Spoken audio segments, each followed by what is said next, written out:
What's up, guys? This is John Daw with iHeartAnxiety coming at you with vlog number 13, the big 1-3. I was born on the 13th. Um, you guys may have seen it, but we did an interview with my brother from another Halo mother, Mr. Johnny. Um, I liked it. I thought it was really good. I thought it was stuff that we wanted to talk about, stuff that we may have gone over a little too much. Who knows? The video was an hour long. I didn't expect that, but when you have stuff to talk about and you vibe so well with someone, it doesn't really matter because you can just keep talking, and it doesn't end. So there were a couple of times I had to remember, oh, we're in video. We've got to hurry this along before this becomes an all night thing. So I appreciate those of you that watched it. Amazing. Um, part two comes out today. So part two, that's four, but doesn't matter. Um, part two is my perspective. He'll ask me questions about anxiety, things like that, how I deal with it on a daily basis, how I got here, those type of things. And really the whole idea of these interviews is just to kind of interview people with it, interview people without it. So this is going to be a series just like the vlog idea, except with this is just kind of probably a once a week, maybe twice a week type thing, because the videos are going to be exceptionally longer. They won't always be part one and part two because some of these people might just be people that I want to get more information on, maybe a certain mental illness or something like that, and I can easily just give my feedback while we're talking. But with something that we had yesterday, it was, I think that type of conversation, someone who doesn't really understand anxiety, and doesn't have it cripple them in the way that it does a lot of people like myself, I think it deserves a in-depth and honest answer rather than going over something, glazing it, and then kind of just not giving it the full deep conversation that it deserves. So I apologize to anyone who doesn't like the fact that they're long. This will be part two, so it'll be the last part, and hopefully depending on the content, the other interviews won't be nearly as long, maybe 30 minutes. um, so we'll go with it like that. Next thing up, anxiety update. I still been feeling the same. I gotta change my eating habits. John, change your eating habits. It's hard, it's difficult, especially when you got nutty buddies right there in front of you. But I'm gonna do it, and it's going to um, it's gonna be successful. It's gonna be the thing I want it to be. I'm gonna get those washboard abs. I'm gonna be the next washboard abs. That's what I'm gonna be. But no, I'll probably never have abs like that. But I'm gonna get close. I'll get close. Um, as far as how I'm feeling, I would say happy. I would say really happy. I mean, like I said, finding something like this to do, to put out, to have people share in, and kind of um, go on this journey with, it's amazing. And I I think this is helping me tremendously. It's helping me to establish something I want to do for the rest of my life, and at the same time giving me therapy, letting me put my thoughts on video and kind of bouncing them off other people sometimes. So this is really awesome. So my anxiety hasn't really been too terrible. The only thing that usually happens is I'll start to feel a little sick, or just off balance, just head issues. That probably stems more from the vertigo and vestibular um, disease or whatever it is I have. I really need to get to a doctor and have it properly diagnosed, but therein lies the problem, getting to the doctor. Uh, Extreme anxiety on that, panic attacks, the whole nine. But we will deal with that one day at a time, one step at a time. Um, and as of right now, I can't complain. I have been given another chance to get on here and record another video, so obviously my time is not up yet, and I would like to thank whoever is responsible for allowing me to wake up. Thank you. Thank you for letting me share my family one more time. Thank you for letting me share my viewers one more time. Thank you for just giving me this opportunity. This is amazing. But moving on. Oh, and if I didn't say, I wanted to make clear real quick, part 2 is coming out tonight. Just real quick for the interview. As far as what today's message is, it's going to be a fun one. I personally love this subject because it helps me tremendously in my anxiety and depression and just overall mental health in general. And that is, you need to get yourself one of these if you can. Something like it. Doesn't have to be the same exact thing, but I have one. It's amazing, and she's amazing, and I'm going to show her to you.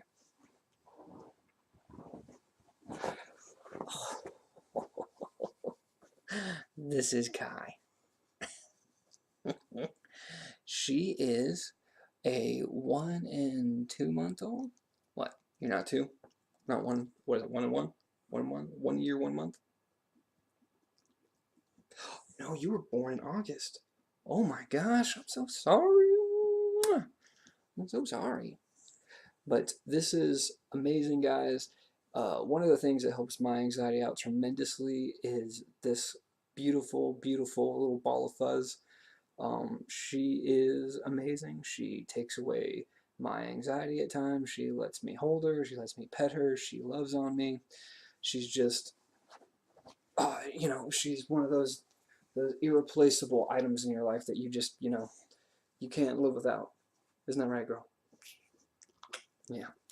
But she does amazing things for just your spirit and your state of mind, really. And it doesn't even obviously have to be directly her, but for me it is. She's amazing. She's cute. She's lovable. And most of all, she loves me. Don't you love Daddy? You love Daddy? Yeah. But anyway, my message of the day is you need to find comfort items. You need to find, maybe a pet or, something that you can love on whenever, there's no one else around. Because a lot of times people with anxiety, people with, mental illness, they don't have people around. They have to find other ways to express their love or feel comfortable with something else. Maybe some people don't connect well with human beings because the judgmental looks, the awkwardness, whatever. But this girl right here, she doesn't care, do you? She doesn't care. She'll love you anyway. See someone like something like this, and she's not biased. She doesn't yell. She doesn't curse. She doesn't. She does everything at 100% every single day consistently. She never changes. She always loves me. She's the perfect therapy for my type of anxiety, and just letting me know that it's almost like a visual cue that everything is going to be okay. Everything's right in the world. So I wish I could talk to her sometimes and thank her personally, but all I can do is just give her nice rubs and nice playtime and food and sharing some walks and all that stuff. But yeah, so that's the main thing that I wanted to bring up. She's tired, but that's the main thing I wanted to bring up. Get yourself something you can love on, something you can really put your emotion into, because it's so difficult to get over something like this when you don't have an affection item, or I don't want to say item because that makes her sound like she's not living, but a comfort animal. Let's just call them comfort animals, because it doesn't have to be a dog, right? Like it can be a cat, it can be a iguana, it can be whatever animal that you are allowed to have or that you choose to have. So find yourself one of those and really put your heart and soul into it. You know, the saddest part about it, I think, is that she's not going to live as long as I am, and that makes me sad. But, you know, I mean, obviously, you know, I don't tell her this because it would upset her, but, you know, I might not live as long as she does. You know, you never know. So, uh, you have got to find something that you can put your love and attention into other than human beings, because I find that even though it's amazing, you know, having a support system and having, you know, other people to talk to, you know, face to face, because I mean, obviously, you know, as much as I love her, I'm not going to be able to have a conversation with her. Um, at least not a real conversation, one that she can talk back and give me her thoughts and everything. So, um, when you are feeling down, when you're negative, it's almost like they're sponges, and they're a sponge that doesn't get filled up. Like, you can put all of your negative thoughts, all your negative energies, and just give them a hug, and it all goes away. It's, you know, obviously it's not going to take it away 100%. Don't get me wrong. I'm not trying to say that once you get an animal, all your problems are going to disappear and you're going to be a brand new 100% person. But I will tell you one thing: they make it at least 50% better. So you may not, you know, be like ridiculously overwhelmed and changed and just, you know, see this huge difference, but you will see a difference and it will help. And, you know, you just have got to commit. They are real living beings, so you have to treat them as such. I treat her as if she was my own child. Um, you know, that's just the way that I do it. I can connect with her on that type of level, like as if she was a daughter. I know that sounds weird to some people, but it's, you know, it's, I consider her fur baby. You know, that's just the way it is. I love my animals.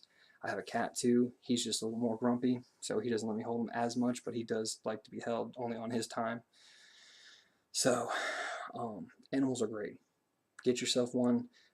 Find one that you connect with, that you soul link. You know, because that is one thing I do want to bring up.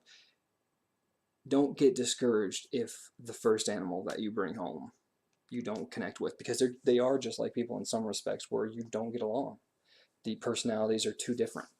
So I treat her as if she has every single right that a human being does. She just can't speak to me and tell me in my language what she wants. I just take care of her as if she was a child, or, you know, someone that I needed to look after, another human being I needed to look after, because again, you have to put your whole you know, being, if this is something that you want to pursue and this is something you want to use to kind of self-medicate, um, you have to treat them as such, as a, you know, as another person, as another living being that you would respect and, you know, treat just like anybody else. um, and if you do that, if you commit yourself to that and you give that attention and you give that love, I mean, you're going to receive it back tenfold. There's not a day that goes by that she doesn't love me the same as she did yesterday. And I could be really upset, I could be really depressed, I could be, you know, a lot of things, angry, whatever. She takes all of it, and it just, it kind of dissipates. Obviously, like I said, it's not a miracle cure. You're not going to be 100% better, but man, oh man, I don't know what I would do without her at this point, because she is like something that I was missing, something that I needed to put my time and energy into, just like these videos. It's all about, I think the reason that this type of stuff happens to you in a way is so you can put the puzzles together, you know, the pieces, and you're randomly always finding little pieces of the puzzle to yourself. And this is a piece of the puzzle. Me loving another, you know, another sentient being like her in this way. It helps me. You know, it gives me a sense of purpose, and it makes me want to get up every day to obviously take care of her and show her love in return. So that is what I wanted to talk about today. It doesn't matter what it is. Get yourself a tarantula if that's what you want. Get yourself a tarantula, snake, grasshopper, whatever it is that you feel comfortable with and you connect with. hamsters, you know, doesn't matter. Um, I also would say, though, I recommend dogs, though. I love my cat. I love him to death. He's funny as all get out. But dogs, I don't know what it is about dogs. They always know. They always know when you need them. Like they always want to be around you. They're wagging their tail. They're happy to see you. They're licking your face, letting you just letting you release. It's like they're your own personal vent, where you can just talk and they don't necessarily talk back in your way, but they definitely comfort you. They definitely are there for you. So if you can't get a dog, no problem. Just find yourself something. Okay? Find yourself some kind of comfort animal. That's all for today. I'm going to come at you tomorrow. You can be sure I'm coming at you tomorrow with vlog number 14. And again, look out for tonight for the second part of the interview. I'm really excited about it. I hope you guys you enjoyed the first one, whoever's watching. And I'll have the links on the video at the end of this vlog right now. So I love you. I love all of you. Be good. Make sure you treat everybody the way that you would want to be treated, all right?